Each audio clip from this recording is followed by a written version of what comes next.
Özünüzün qiymati 1 million dollarga yaraydigan musobaqa etiba odam deb faraz qiling.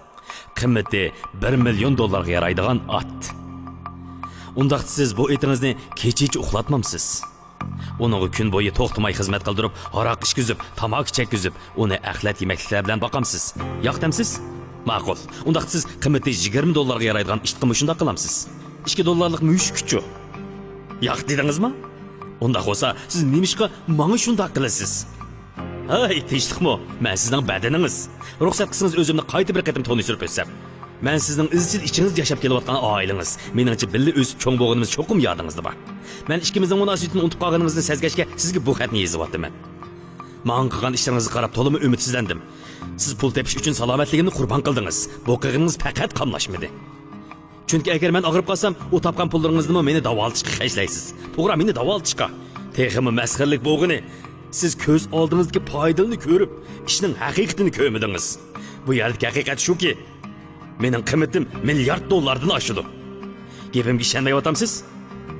Ma'qul, endi sizga isbotlab beray.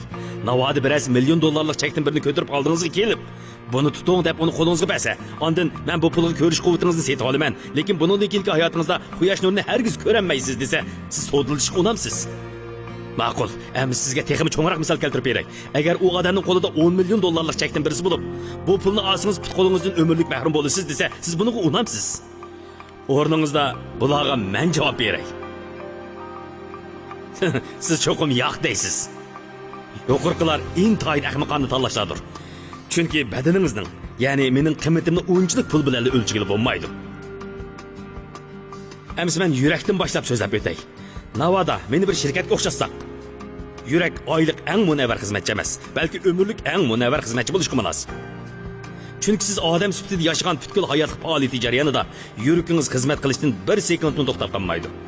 Hatto siz uxlagan chog'dami u yanni so'qishdan to'xtamay, har kuni, har minut, har sekund siz uchun armay xizmat qiladi.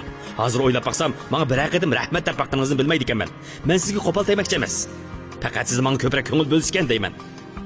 Bilaman, do'stlar Chamrikiga rasm yo'llaganda boshqalarga amalni boricha meni mukammallam chiroyli qilib ko'rsatganingiz keladi. Lekin hammamizning xabarimiz bor. Siz meni menga xizmat qilish haqli deb o'ylaysiz. Hozirni bir fursat deb biling.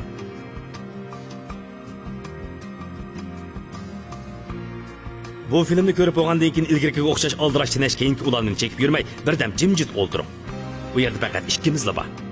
Qo'lingizni ko'ksingizga qo'yib, rahmat sana adam. Yuragingizga, ko'zingizga, putingizga, bilaklaringizga, yomish ishlatgan bir cho'p qo'lingizga rahmat ayting. Sizni nafaslantirayotgan o'pkingizga rahmat ayting. Mayli siz nimani qilmang, men siz uchun hammani qilishga rozi.